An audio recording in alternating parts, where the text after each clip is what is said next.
un gran amigo mío y que le ha dado gran prestigio a nuestro pueblo. Es un vecino elegante. Lo que le haga falta, nosotros salimos corriendo para allá. Compartimos juntos en el deporte, también a divertirnos en las parrandas en aquel momento, como se llamaba. Después, bueno, ya fuimos creciendo, cada cual cogió para su rumbo y aunque eso ha sucedido, nunca nos hemos olvidado uno del otro. Un padre muy ejemplar en todo, tenía que ver con todo lo que su niña se reflejaba allí en el círculo, el cuidado, la educación. Él venía todos los días a estar su mamá, inclusive cuando él estaba trabajando me llamaba a mí para mientras llegara para que yo viera a su mamá ya cuando su mamá estaba enferma y eso. Y bueno, siempre tengo muy buena opinión de él. Es invitado permanente de nuestro consejo científico, por lo tanto nos está asesorando permanentemente. Lecha nunca se fue cesando. Lecha sigue trabajando con nosotros. Es un investigador riguroso, es un compañero de trabajo gustoso de los temas polémicos, pero también es un compañero con el que se puede compartir. Le gustan los juegos de mesa, el dominó, le gusta el baile, le gustan los tragos y se comparte muy bien con él. Imagínate, lo primero que me viene a la cabeza así es consagración. Consagración porque he vivido mucho tiempo todo lo que siente por su trabajo, por su familia, por sus padres, la añoranza de su tierra, la esperanza y todo lo que ha vivido bajo un proceso de trabajo. Mi padre.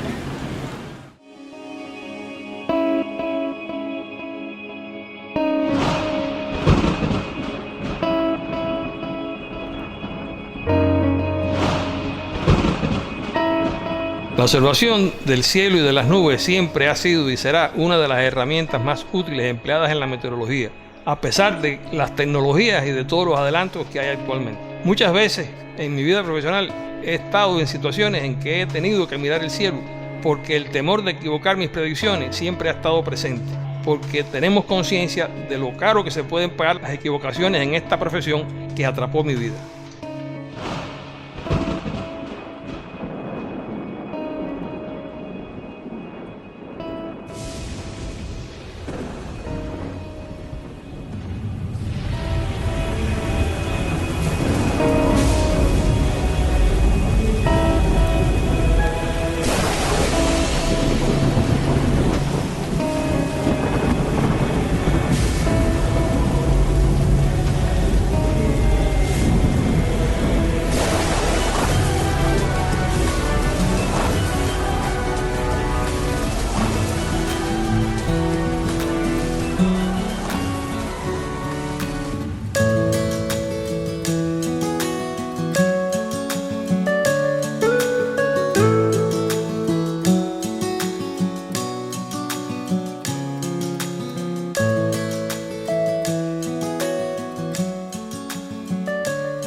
Buenos días, ¿qué tal? ¿Cómo andamos?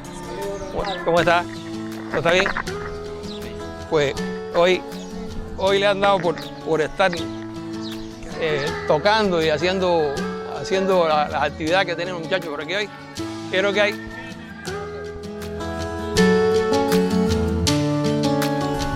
Pues esta es la casa donde nací, donde vivían mis padres. Buenas, ¿qué tal? ¿Cómo andamos? ¿Qué tal? Bastante bien. ¿Cómo está? ¿Todo bien?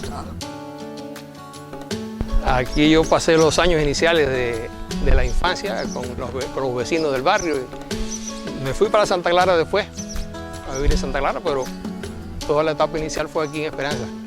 Y en esta casa que era la casa, primero la parte de adelante construida por mis padres, después se fue ampliando hasta lo que es ahora.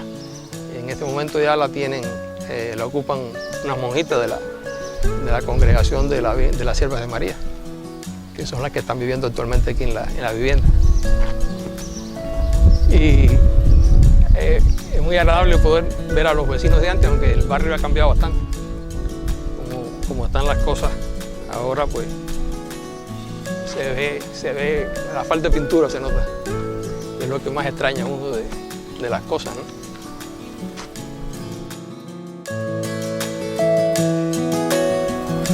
Yo estaba repasando aquí las imágenes de papá y mamá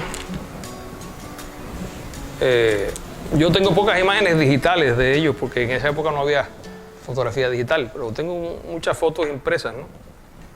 De la época, incluso de la época de la infancia mía, hay una caja llena de fotos que ni yo sé ya qué es lo que tiene, porque tiene una cantidad enorme de fotografías de los años 50. Pero mi infancia en Esperanza fue muy tranquila. Yo no tengo muchos recuerdos de mi primera infancia.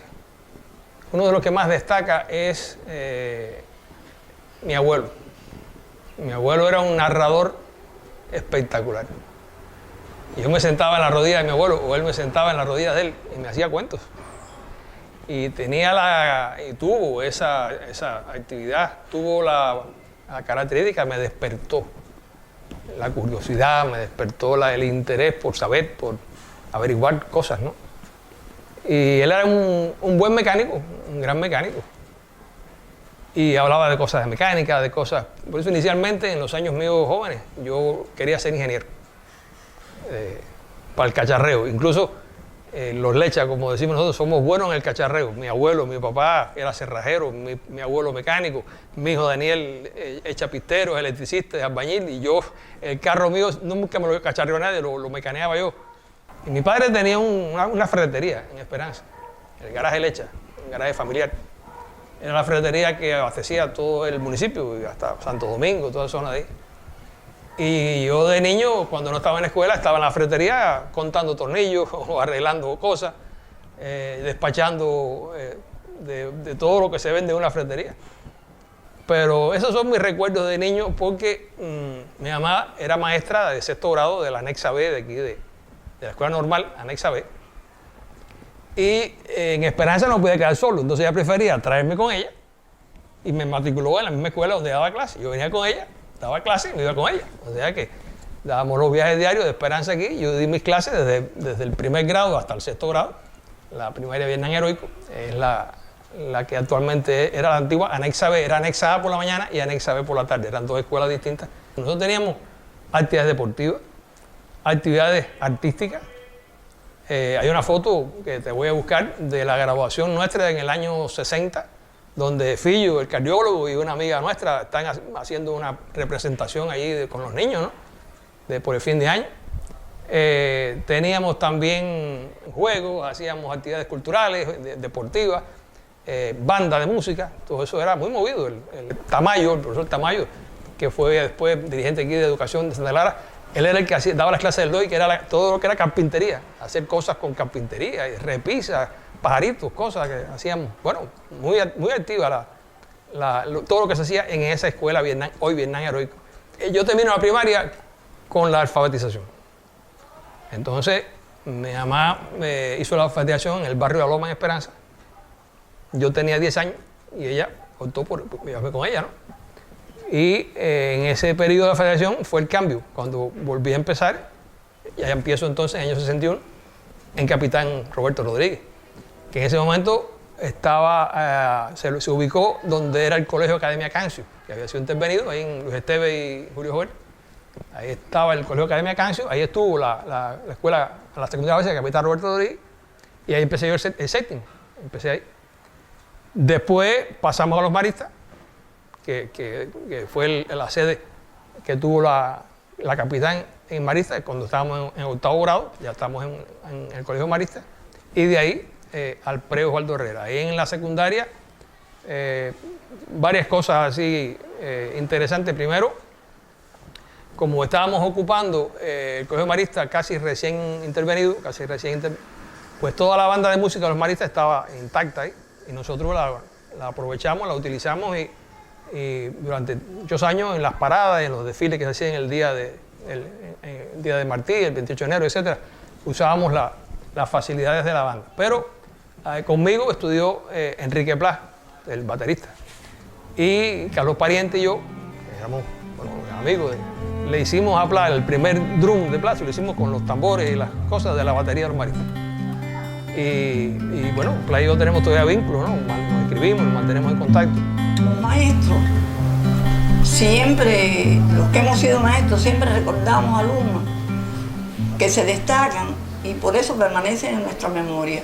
independientemente de que recordamos a muchos, siempre hay algunos que se destacan. Y ese es el caso de Lecha. Lecha tuve la suerte de tenerlo en un aula de la secundaria básica Capitán Roberto Rodríguez, cuando yo prácticamente me iniciaba como profesora de secundaria, porque eso fue por los años 63, 64, recién graduada prácticamente yo de la escuela normal.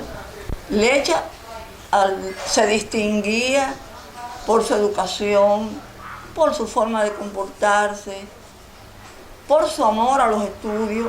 Lecha siempre traía sus tareas resueltas, preguntaba mucho en clase, era muy interesado en las clases. Y a una profesora en ese momento, a una maestra como yo, siempre nos llamó la atención. Lecha, después con el tiempo, ¿no?, conocimos, porque Lecha hizo su preuniversitario, tuvimos conocimiento de su trabajo en el preuniversitario, de cómo se orientaba en círculos de interés muy relacionados con nuestra especialidad, en este caso la meteorología, y supimos después, y nos sirvió de mucha satisfacción, que había escogido esa carrera. Siempre nos dio el orgullo, ¿no?, de pensar que en eso tuvimos nosotros, aunque fuera un granito de arena. De su juventud siempre fue una persona muy apegada a su familia. Él cuidaba a toda la familia, a su mamá y su papá, era hijo único y entonces amaba a sus padres y yo creo que todavía lo es un hombre atento, es un caballero, es una persona muy cuidadosa para el trato con las mujeres y eso pues lógicamente nos permitió tener una relación de amistad favorable. Bueno, pues en los años 60, estábamos en el preuniversitario, en la segunda enseñanza, fue que se definió mi vocación por la meteorología, porque yo tenía dos perfiles de actividad. Uno era en el área de la literatura y el español, era monitor de literatura y español del PRE, y con un grupo de compañeros de estudio hicimos también un círculo de interés de meteorología, que recibíamos las clases de los trabajadores de la estación meteorológica que estaba en la Universidad Central. Y así fue que fuimos conociendo todo el tema de los ciclones, las tormentas, todas las cosas que tenían que ver con el tiempo. A mí me interesaba ese tema desde niño, pero formalmente ese fue el momento en que empezamos a estudiar y a valorar ya de forma más seria las cuestiones de la meteorología. Ese círculo se formó cuando estábamos en onceno grado. Y en grado 12 ya el círculo tenía una experiencia, tenía resultados y participamos en la Exposición Nacional de Círculos de Interés que se hacía en aquellos tiempos cada año. En ese año fue en lo que es hoy la Universidad del Deporte, en el Fajardo. Y cada noche, pues nosotros, desde las 4 o 5 de la tarde, abría la exposición y lo que hacíamos era explicar al público las cuestiones de la meteorología y el tiempo como estaba y todo lo que hablábamos en ese sentido. Pero casualmente en ese periodo el huracán Viula se estaba moviendo por el Caribe.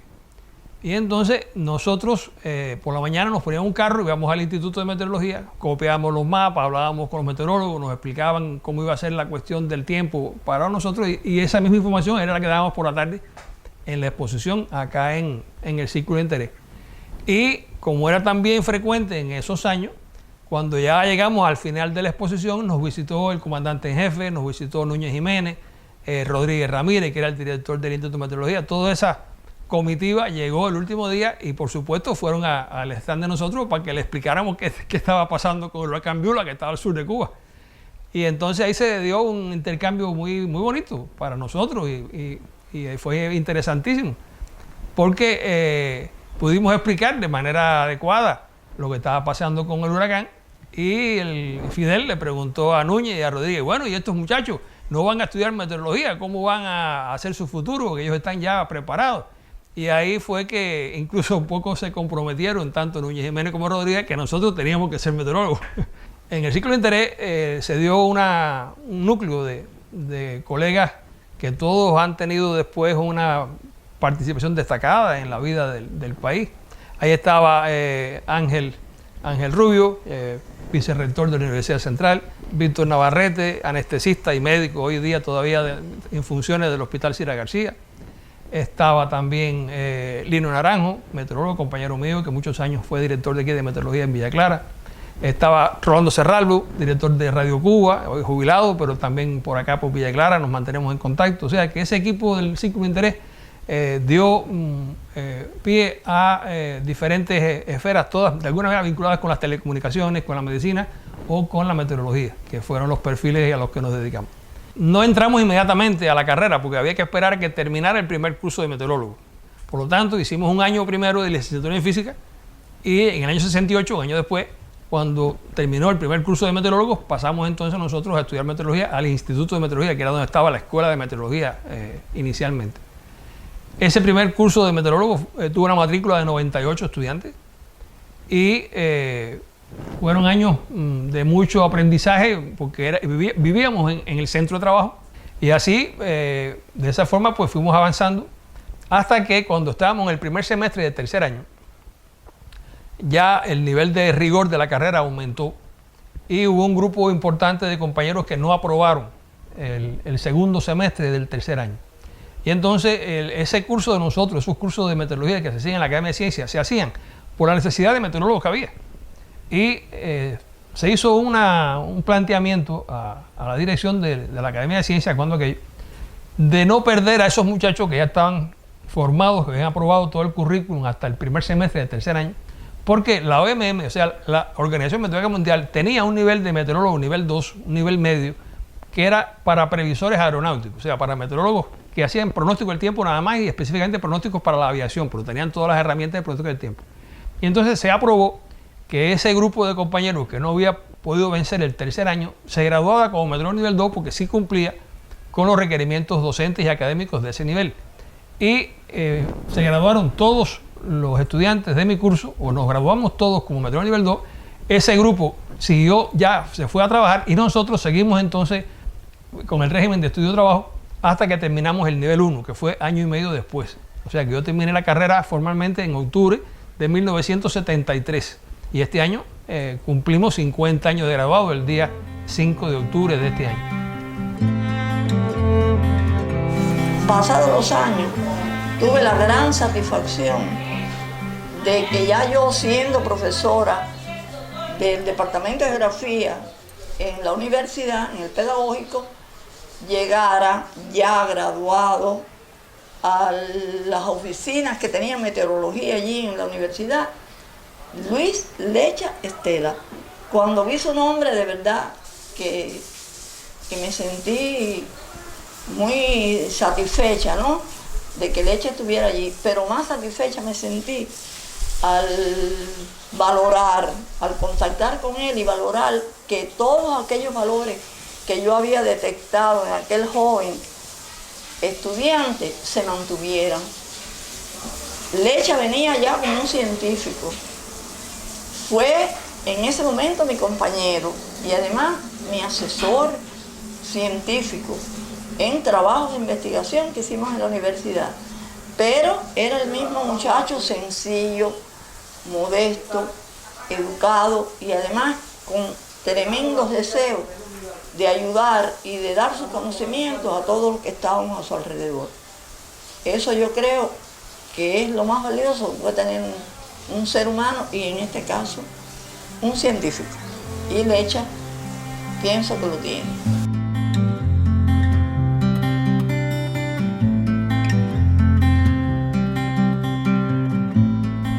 Vine para acá, para Villa Clara, a trabajar aquí en la apertura del Centro de Información del Tiempo, que fue la tarea que nos dieron. Y entonces fue una etapa muy fuerte, porque precisamente se iniciaba el desarrollo de la meteorología en las provincias. Y a la semana de estar trabajando aquí en Villa Clara, se forma una depresión tropical al sur de Ciego de Ávila. Y se estaba construyendo en ese momento la presa Sasa. ¿Te imaginas, no? O sea, ¿qué situación? Vendrá para acá la baja, lloverá, se afectará el cierre de la presa, que en este momento está encofrado, se está cerrando todo el proceso. fue muy tensa la decisión que se presentó en ese caso, y nosotros, recién graduados, pues llamamos al doctor Rodríguez, le pedimos ayuda al doctor Rodríguez, inmediatamente él vino para acá con las fotos de satélites más recientes que tenía, etcétera, porque en ese momento el secretario del partido aquí era el compañero Arnaldo Milián, y Rodríguez quiso darle la información más precisa, ¿no? Con respecto a la gravedad del tema que se estaba tratando. El pronóstico de Rodríguez fue excelente. Él dijo que sí, que iba a haber una afectación por la depresión, pero que el nivel de precipitación que se esperaba no iba a ser tan grande como para que se afectara el trabajo de la presa. Así fue, todo se resolvió, y a partir de ese momento, pues, el compañero Milián, cada vez que había un aguacero grande, nos llamaba. Después de ese incidente con la bajita de la presa Sasa, empecé a trabajar en el centro meteorológico que estaba en la universidad, donde estaba la estación meteorológica, y ahí estaba el departamento de climatología, junto con la estación meteorológica.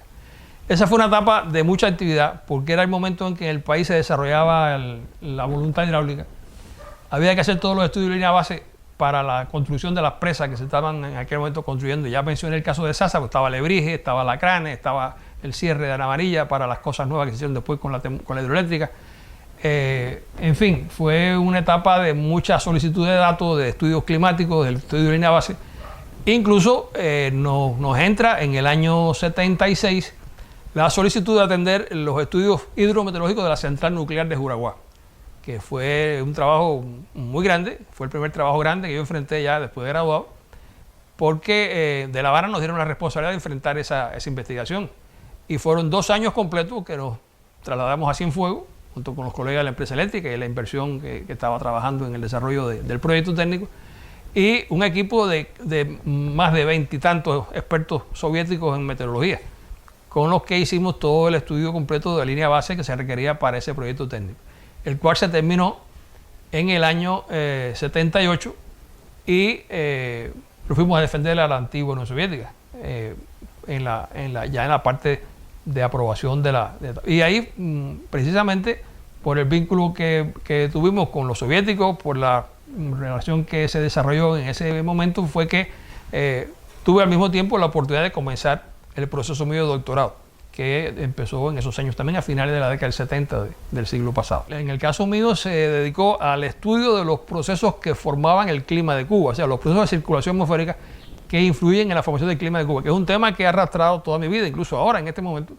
estamos participando en un proyecto del Centro del Clima en el instituto que atiende o que estudia cómo el cambio climático está modificando precisamente los procesos de circulación que afectan a nuestro país.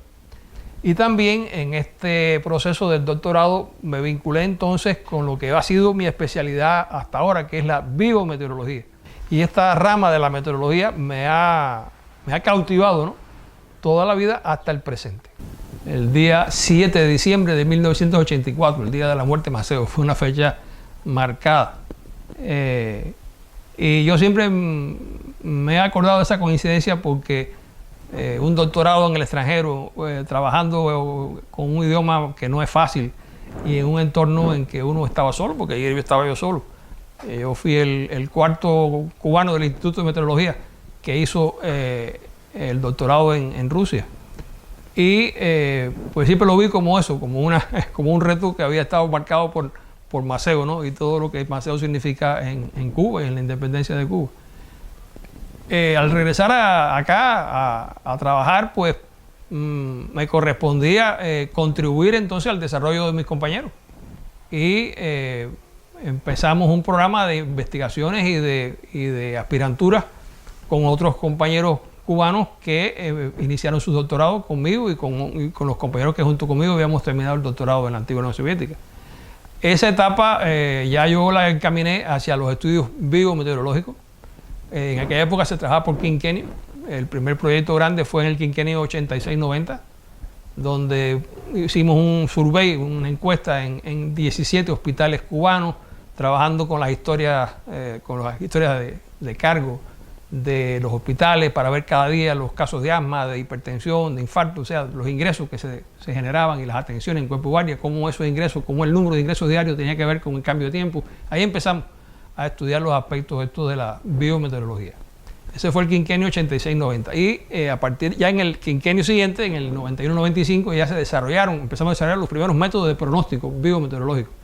A finales de los años 80 a Cuba entran los primeros pollitos blancos, los primeros híbridos traídos de Bielorrusia, de Checoslovaquia, o sea, de los países del antiguo campo socialista, con la aspiración de desarrollar en Cuba una avicultura moderna, una avicultura basada en híbridos de alto poder genético, de alta capacidad de conversión del pienso, de la comida, en volumen de desarrollo corporal. Y efectivamente los primeros pollitos blancos que llegaron al país, en las crianzas de invierno, se desarrolló perfectamente, pero cuando llegó el verano, empezó a producir una mortalidad importante en las granjas. Y eso se pensó en aquel momento que esa mortalidad podía estar atribuida a algún ataque biológico. Era la época del tripalmi, la época de la fiebre porcina africana. Y los estudios que hicimos demostraron que no, que era una cuestión asociada al calor, a las condiciones físico-ambientales de las granjas, que alcanzaban temperaturas muy altas, y la falta de agua y el hacinamiento de los pollitos, que crecían mucho, muy rápidamente, pues provocaba la muerte súbita por calor. Y eso llevó a todo un programa de lucha contra el calor en la avicultura, que bueno, fue premio academia, resultados destacados, etc. Y ahí pude ver ya en la práctica por primera vez lo que significaba la biometeorología, en este caso trabajada con animales. Y de eso pues derivó el interés por seguir trabajando en la parte de la salud humana hasta el día de hoy. Esa ha sido la tónica de los trabajos que hemos hecho en ese sentido. Yo me formé en ese doctorado en ciencias geográficas. O sea que, de hecho, me convertí en colaborador de los colegas del Instituto de Geografía de la Academia que estaban haciendo el nuevo Atlas Nacional de Cuba. Y entonces, pues, hicimos el primer Atlas Climático de Cuba, después participamos en la elaboración del nuevo Atlas Nacional de Cuba, que salió en el año 87, con un grupo importante ya de resultados que tenían que ver con los trabajos nuestros, como eran los procesos formadores del clima, los factores de circulación que determinaban el clima, todos esos elementos que están en el nuevo Atlas Nacional de Cuba salió de estos trabajos que mencionaba, ¿no? De la tesis de doctorado y de las investigaciones que se hicieron inicialmente en estos años 80. También era una etapa muy rica en los servicios climáticos, o sea, había muchas inversiones en desarrollo y cada una de esas inversiones llevaba líneas a base de estudios meteorológicos que había que suministrar a los clientes.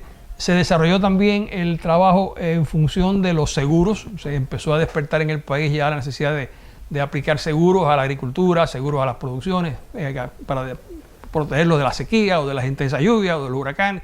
Y todo eso lleva estudios de la parte meteorológica. Así que fue una etapa en que hubo una actividad profesional muy diversa, unido a la formación profesional, porque nosotros nos mantuvimos todo el tiempo dando clases o formando estudiantes en los distintos niveles de posgrado, maestrías, en doctorado. También yo me incorporé a trabajar aquí en la Universidad Central como profesor adjunto desde el año 1982. En esta etapa de finales de los 80 y principios de los 90, que fue una etapa que yo siempre regreso a ella porque fue una etapa muy, muy intensa de trabajo, en la que yo llegué a tener equipos de trabajo simultáneos en 2 o 3 proyectos vinculando a 12, 15 compañeros de todo el país. Teníamos proyectos nacionales, teníamos grupos en Santiago, o sea, en las provincias orientales, grupos aquí en el centro, grupos en La Habana, o sea, había una diversidad importante de actividades porque el Laboratorio Conjunto Cubano-Soviético estimuló mucho ese desarrollo endógeno de las investigaciones.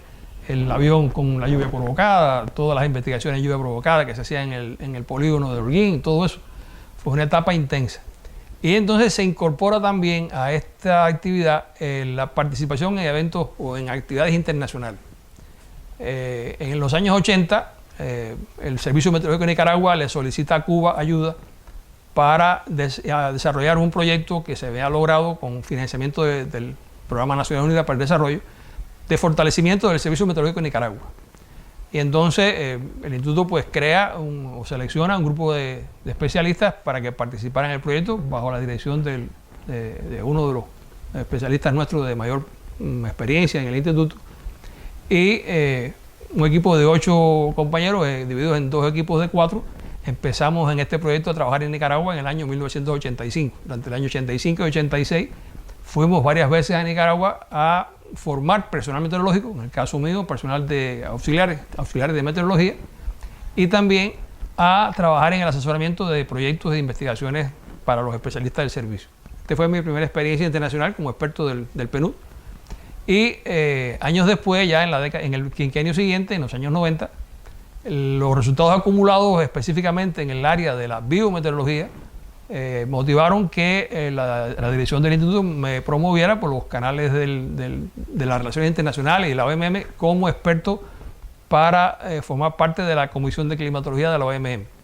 Se aprobó esta propuesta en la reunión que hizo la comisión aquí en La Habana en el año 93 y quedé trabajando como experto de clima y turismo, pero con énfasis en la salud humana. Fueron 2 periodos de 4 años, hasta el año 2001, en que estuve asumiendo esta tarea, en la cual tuve entonces que ir a 32 países. Estuve trabajando en 32 países diferentes con la tarea de asesorar, explicar cómo se hacían los estudios, cómo se evaluaban, cómo se desarrollaban los servicios en función de la salud humana, de la salud animal, o sea, promoviendo el desarrollo de los servicios climáticos en esta área del turismo y en el área vinculando el turismo con la salud humana. Incluso aquí en Tope de Collante organizamos un taller internacional donde vinieron expertos de todo el mundo para divulgar este tema, propagandizar el uso de la climatoterapia, de los fangos naturales, de la medicina natural. Es una etapa también que lo hacíamos muy vinculados a lo que eran las actividades en Cuba que desarrollaba el Grupo Nacional de Termalismo que dirigía el comandante Montaña Oropesa, donde todo esto se fortaleció mucho y era una unidad, la parte hidrotermal, la parte de medicina natural y tradicional y el aprovechamiento de los recursos nuestros de playa, sol, naturaleza, en fin, ecoturismo, todo eso como un todo único. La vida hizo que Lecha, bueno, pues se desarrollara como investigador y da la vida también, pues, en las ciencias naturales. Creamos el centro y empezó en un local pequeñito en el actual centro meteorológico. Pero un poquito que después dijimos, bueno, pero este centro tiene que tener un grupo de proyecciones. Hay que soñar un poquito para que el Centro de Estudios y Servicios Ambientales de Villa Clara tenga una misión, una visión y pueda hacer una investigación. Y ahí entonces surgió la idea, me surge la idea de pensar en el doctor Luis Lecha. Ya en aquel momento era doctor, ya tenía un grupo de investigaciones, había tenido resultados, era muy respetado en el mundo profesional de las ciencias meteorológicas. Y así entonces un día lo invité a conversar y le dije que si él estaría de acuerdo en dirigir el Centro de Estudios y Servicios Ambientales de Villa Clara. Me hizo 2 o 3 preguntas de esas que hace Luis Lecha, de hasta dónde llega, con qué libertades tengo para tomar decisiones, preguntas de Luis Lecha. Y así empezó Luis Lecha Estela a dirigir el centro que hoy, 20 años después, es uno de los centros más prestigiosos en las ciencias ambientales del país. Lecha es el fundador del Centro de Estudios y Servicios Ambientales del CISMA en Villa Clara. Más de 20 años de trabajo que lleva nuestro centro de edad. Se iniciaba el desarrollo turístico de toda la callería y había que tener un acompañamiento ambiental, un poco para minimizar el impacto, proyectar desarrollo. Y esa misión importante en la vida laboral del CISMA en Villa Clara y de Lecha como experto, le correspondió a él. Yo creo que fue una gran oportunidad que tuvo él como especialista y lo hizo fenomenalmente bien. El centro no tenía ni local, básicamente estábamos en una sola oficina donde radicaba él, economía, alguien de recursos humanos, y los especialistas estábamos un poco más dispersos. Pero sentíamos un gran respeto por la personalidad de Lecha, por su carácter y porque tenía algo esencial. Lecha tiene pensamiento científico para vivir. Fue uno de los especialistas que más brilló en el enfrentamiento a la COVID. Lecha era uno de los expertos que asesoraba al gobierno y al partido de la provincia para enfrentar la COVID. Para mí es un paradigma a seguir, un paradigma científico.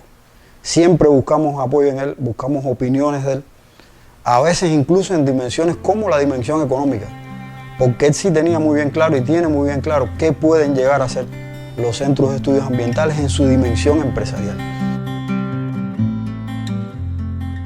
Yo estuve en Cienfuegos hasta el año 98 trabajando porque papá se enfermó con Alzheimer. Ellos vivían en Esperanza, vivían solos y yo, como te he explicado, era hijo único, ¿no? Nieto único y sobrino único, o sea que yo tenía que asumir la responsabilidad de mi familia y entonces pues me trasladé a Esperanza y me tuve que desconectar del trabajo que hacía en Cienfuegos, haciendo las gestiones de trabajo para poder encontrar una nueva oportunidad de trabajo en Villa Clara. No había plazas en la oficina de meteorología y en ese momento se estaba estando en la empresa Geocuba Villa Clara con un grupo de estudios ambientales para enfrentar el desarrollo del proceso turístico que tuvo lugar en los Cayos del Norte de Villa Clara.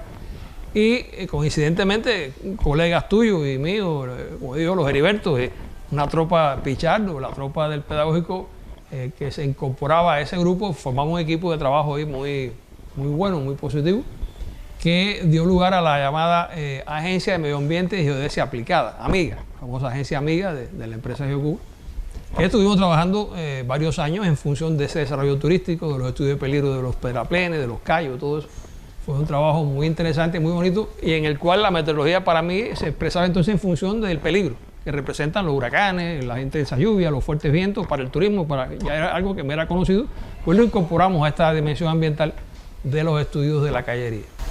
Y este paso a Geocuba tuvo un elemento nuevo en mi vida, ¿no? Que fue verme como director de algo. Pues yo siempre había sido especialista, siempre había sido investigador, pero nunca había tenido la función de dirigir un centro grande, porque yo era jefe de departamento, jefe de grupo, pero jefe de un proyecto. Pero en esta ocasión fui director de una agencia de la empresa Geocuba, que en su primer año de vida ingresó más de $1 millón pesos y en el segundo año fuimos a Guardia Nacional. Fue una sorpresa, ¿no? Porque el equipo era un equipo realmente de lujo y tuvimos oportunidades en esa fase inicial de desarrollo de los Cayos de tener contratos muy ventajosos y trabajamos duro y ganamos muchísimo dinero, ¿no? Como dice el dicho. O sea que fue un enfoque no solo de director, sino de director empresarial, que era algo totalmente novedoso. En ese contexto, la delegada del CISMA de Villa Clara, conocida nuestra desde pequeño, compañera de estudio de muchos años, la doctora María del Carmen Velasco, estaba tratando de crear un centro de estudios ambientales también. Y nosotros acá, pues, teníamos un grupo de aspiraciones también desde el punto de vista de reincorporarnos a la meteorología como tal. Y entonces, pues, en el año 2001 pasé a trabajar como director fundador del Centro de Estudios Ambientales de Villa Clara. Casi 6 meses ya éramos 14 trabajadores y fue una lucha tremenda conseguir esta casa que el gobierno accedió a cederla para que el CESAM pudiera desarrollar plenamente sus actividades. El trabajo aquí en el CESAM fue una maravilla, muy diferente a lo que hacíamos antes de tener el local y lo que hicimos después de tener el local. Incluso hoy la nueva dirección del centro lo ha ido ampliando y está un poco más grande en cuanto a construcción de lo que era cuando recibimos la casa, porque era una casa de vivienda, y hoy ya es un local de trabajo que tiene como 4 habitaciones adicionales, más este espacio aquí atrás en el patio, que es un espacio, aparte de ser agradable por la vegetación, etcétera, bueno, se usa en reuniones, actividades que sean propias de la actividad ya de discusión científica, ¿no? Y capacitación que se hace aquí en el centro. Este centro tuvo un papel importante en los estudios ambientales de Villa Clara, especialmente en el desarrollo turístico de los Cayos y después en todo el trabajo de conservación de la biodiversidad de la región central de Cuba, porque se trabajó no solo en Villa Clara, sino que se trabajó en toda la región central de Cuba y se trabaja todavía. Los aspectos de las migraciones de aves, la conservación de especies vegetales, de especies botánicas, todo el uso de la jardinería de los Cayos, con los aspectos que tienen que ver con la sostenibilidad de esa jardinería, porque es un entorno muy agresivo, con alto nivel de salinidad, etcétera. No se puede utilizar cualquier vegetación para todo el trabajo de adorno, ¿no? De estético que llevan los hoteles.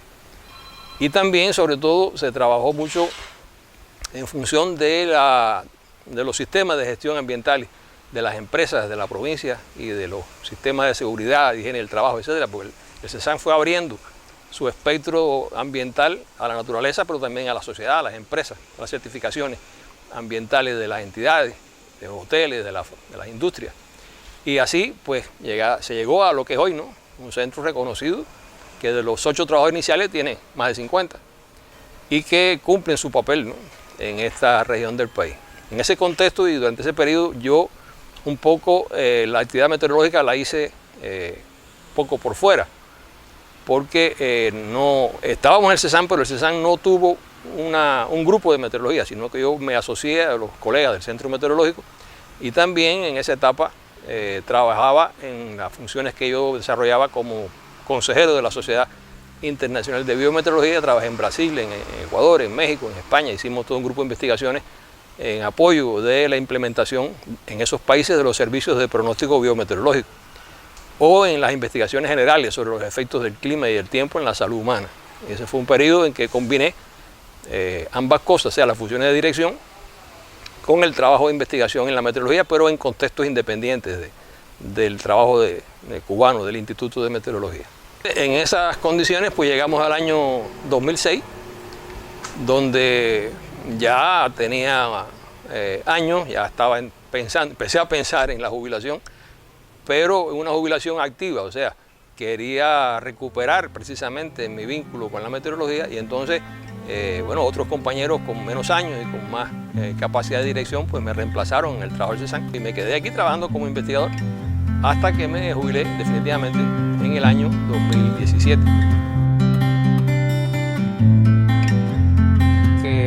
Me quedé en el centro porque yo me sentía muy bien en ese colectivo y nos llevábamos muy bien todos. Empecé a trabajar ya como investigador, pero entonces hicimos un proyecto con los compañeros del Centro Provincial de Meteorología de Villa Clara, con Aldo Moya y Alejandro Estrada, que en ese momento estaban desarrollando un programa para hacer pronósticos de variables meteorológicas. Y ellos me propusieron retomar el trabajo que hacíamos con los pronósticos biometeorológicos, pero ahora con las nuevas tecnologías, con las nuevas soluciones informáticas que ya estaban disponibles en el año 2006-2007. Hicimos todo un diseño, se generó el primer modelo de pronóstico y ya una vez que empezó a dar los resultados, que eran los mapas biometeorológicos como estos, o sea, mapas que trabajan con el contenido de oxígeno del aire, que dan la variación del contenido de oxígeno del aire en 24 horas hasta 5 o 6 días de anticipación, pues entonces esas salidas se programaron para que se divulgarlas a través de un sitio web que se hospedó en el portal de la ciencia de aquí de Villa Clara. Se ofrecía la gama completa de pronósticos, porque el colega nuestro, Paulo Ortiz, del Instituto de Meteorología, trabajaba la parte bioclimática con los pronósticos que él ha hecho siempre de enfermedades transmisibles, y nosotros trabajamos la parte biometeorológica, que era a corto plazo, para los próximos 4 o 5 días, en la previsión de los posibles efectos del tiempo en la salud. Este sitio tuvo muy buena aceptación en Cuba y fuera de Cuba, porque dábamos información también para otras regiones del mundo, Norteamérica, Suramérica, Europa, y tenía un rating alto en los accesos de aquí de la provincia. Incluso por el éxito que tenía, se le dio un dominio nacional, era prombiomed.cu, para su alcance internacional más eficiente. Esta fue una actividad importante, porque este servicio incluso ahora en el mundo no existe, o sea, no hay otro centro que tenga esa capacidad de hacer pronósticos tanto en la escala climática como en la escala meteorológica dirigidos a la salud humana. Y en el contexto actual de los impactos que estamos teniendo con el cambio climático, estos servicios son muy importantes.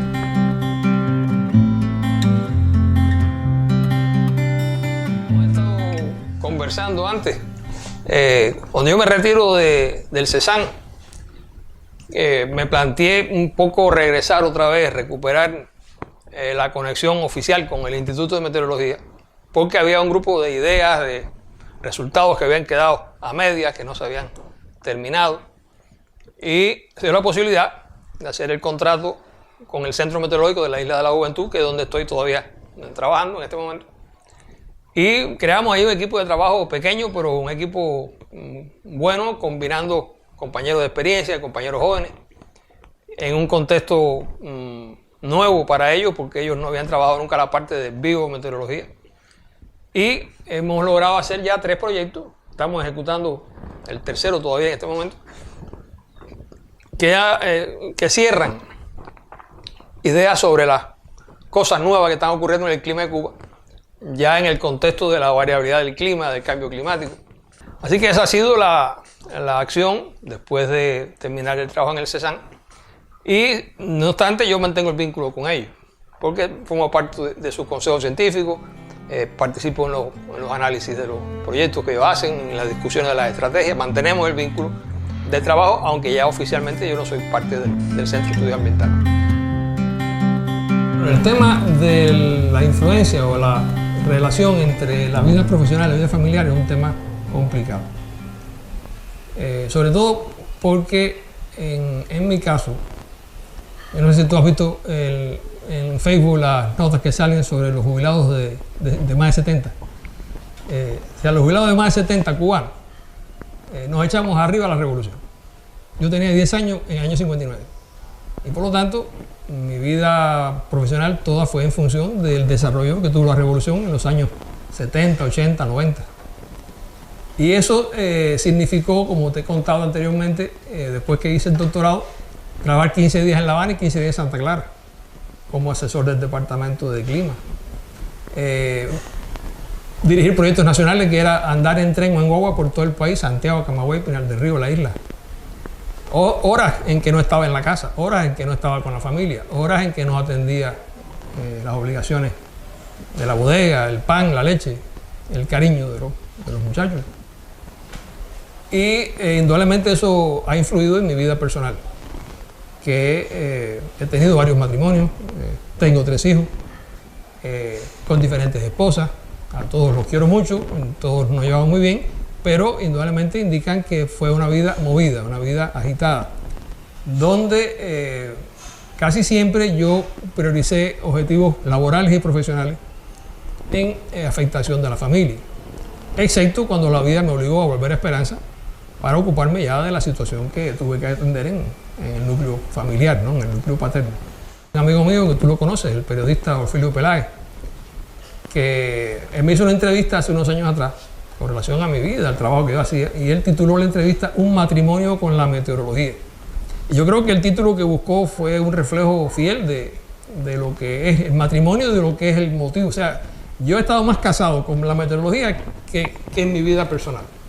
O sea, el nivel de compromiso, de dedicación, de entrega ha sido en Cuba, fuera de Cuba. En ese sentido, la dedicación a la carrera y la residencia provincial son 2 aspectos importantes que habría que tener en cuenta como limitantes, porque una cosa es el desarrollo en La Habana y otra cosa es el desarrollo en Villa Clara, son 2 cosas distintas.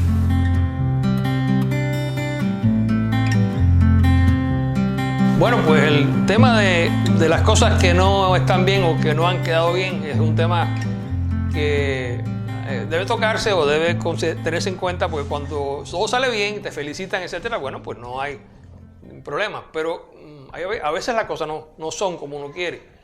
Y nosotros tenemos en general en el país, quiero decir, dificultades para introducir los resultados a la práctica. Y eso puede tener explicaciones, pero afecta el trabajo de los científicos. Por ejemplo, yo puedo ponerte el caso mío. Yo en los años, hace ya unos 10 años, empezamos a notar cómo se estaba calentando el clima de Cuba, cómo estaban cambiando las cosas con el clima de Cuba. Recuerdo que en el 2015 se rompieron ese año varios récords de temperatura en el verano, en los meses de julio y agosto. Entonces yo hice un trabajo con la información de Villa Clara, que efectivamente demostraba que ya estaban ocurriendo eventos importantes de calor intenso, que podían ser comparables, podían ser equiparados a lo que se llaman olas de calor, o sea, a la ocurrencia de episodios intensos de calor. Y hubo un grupo de personas que no creyó en ese resultado. Y hubo otro grupo de personas que sí lo creyó. Por ejemplo, yo estaba dando un curso, una clase en la preparación de cuadros del Estado Mayor Nacional de Defensa Civil en 2015, y hablé de este tema. Y los compañeros que estaban allí, el general Pardo Guerra, los demás compañeros, se interesaron mucho por este tema. Incluso abrieron un espacio de su revista para publicar la información con relación a la posible ocurrencia ya en Cuba de olas de calor, porque está cambiando el clima, está cambiando las condiciones ecológicas. Los campesinos, la gente que sabe de campo, se da cuenta que el mango, que los periodos de floración del mango, que los frutos están alterando sus periodos de vida. Nosotros mismos estamos teniendo veranos más largo, el invierno es más corto. Todo eso es porque el clima está cambiando. Yo creo que se le ha dado poca explicación o hay poca conciencia todavía de los problemas que estamos enfrentando debido a esa misma acción del hombre que está afectando ya la naturaleza en su conjunto. Otro ejemplo que también se puede mencionar es el importante papel que deben tener los medios en la divulgación de la ciencia. O sea, en Cuba hay buenos programas de televisión, de radio, incluso a través de las redes sociales. En este momento también hay compañeros que están divulgando contenido científico de una forma popular, de una manera adecuada para que llegue a las masas, a la población, el conocimiento científico. Y el tema de la meteorología es un tema muy actual, que mucha gente lo sigue, que participa en esto. Y, por ejemplo, ahora en este verano que pasó, cuando la COVID, teníamos constantemente en la televisión mensajes de bien público: protéjase, use el nasobuco, lávese las manos, mantenga cuidado con su comportamiento colectivo, etc. En otros momentos, cuando hay situaciones con diarrea, situaciones con posibilidad de epidemia, se habla de acciones. Pero ahora con el calor, tuvimos un verano tremendo y fueron pocos los mensajes bien públicos, fueron pocas las acciones en la calle para poder tomar agua fría, para poder hidratarse las personas en la calle. O sea que yo creo que nosotros tenemos que, en el aspecto de la introducción de resultados, en el aspecto de la comunicación de la ciencia, comunicación de los resultados de la ciencia, todavía hay que trabajar incluso estrechamente con los compañeros de los medios de comunicación. Y si lo que decimos no sirve, bueno, demuestren que lo que decimos no sirve y entonces pues no nos consideren, no nos llamen, pero no es posible que tú estés trabajando, que tengas resultados y que no te hagan caso. Eso no debe ser. Y de que hay que luchar en la vida, hay que luchar. Las cosas no se regalan. Las cosas hay que obtenerlas, hay que lucharlas. Y el primer principio para luchar es el optimismo, es la disposición a pensar en positivo, ¿no? Y de hecho, gracias a eso es que pienso yo que la sociedad avanza, que los países avanzan, ¿no? Imponiéndose de forma sistemática. La humanidad se impone a las adversidades, se impone a las catástrofes, se impone a los desastres.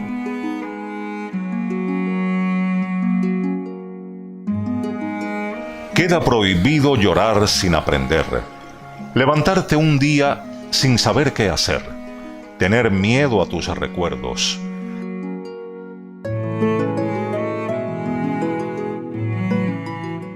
Queda prohibido no sonreír a los problemas. No luchar por lo que quieres. Abandonar todo por miedo. No convertir en realidad tus sueños.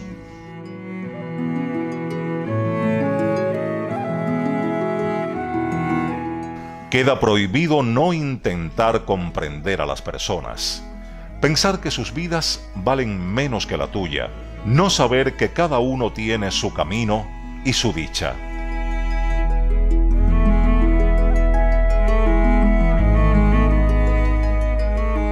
Queda prohibido no crear tu historia, no tener un momento para la gente que te necesita, no comprender que lo que la vida te da, también te lo quita.